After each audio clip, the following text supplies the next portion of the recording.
ఇది వచ్చేసి మన solar power tracking, solar sun tracking system. So ఇక్కడ వచ్చేసి మనం బేసిక్గా ఒక చిన్న సోలార్ ప్లేట్ యూస్ చేసాం. ఇక్కడ మనం ఒక 2 ఎల్డిఆర్ సెన్సార్స్ యూస్ చేసాం. సో ఈ ఎల్డిఆర్ అండ్ ఇక్కడ వచ్చేసి మనము L298N ఒక మోటార్ డ్రైవర్ యూస్ చేసాం. అండ్ ఇక్కడ ఒక 10 RPM మోటార్ యూస్ చేసాం. సో ఈ 10 RPM మోటారే ఈ సోలార్ ప్లేట్ని రొటేట్ చేస్తుంది అన్నమాట. ఇది వచ్చేసి బ్యాటరీస్, అండ్ ఈ బ్యాటరీ నుంచి వచ్చే పవర్ వల్లనే ఈ మోటార్ తిరుగుతుంది. సో నేను నా మొబైల్ ఫోన్లో ఫ్లాష్ ఆన్ చేస్తున్నాను. సో ఈ ఫ్లాషే మనకి సన్ అన్నట్లు. సో ఇప్పుడు చూడండి నా మొబైల్, సో ఇటు సైడ్ ఉంది కాబట్టి సోలార్ ఇటు సైడ్ ఉంది. సో ఫర్ సపోజ్ నేను ఇలా నా మొబైల్ని రొటేట్ చేస్తే నా మొబైల్ ఫ్లాష్తో పాటు సోలార్ ప్లేట్ కూడా రొటేట్ అవుతుంది.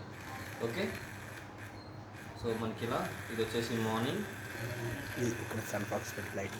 సో మార్నింగ్, అండ్ ఇది వచ్చేసి ఆఫ్టర్నూన్, ఇది వచ్చేసి ఈవినింగ్. సో ఇలా మనకి 3 లెవెల్స్ పెట్టాం.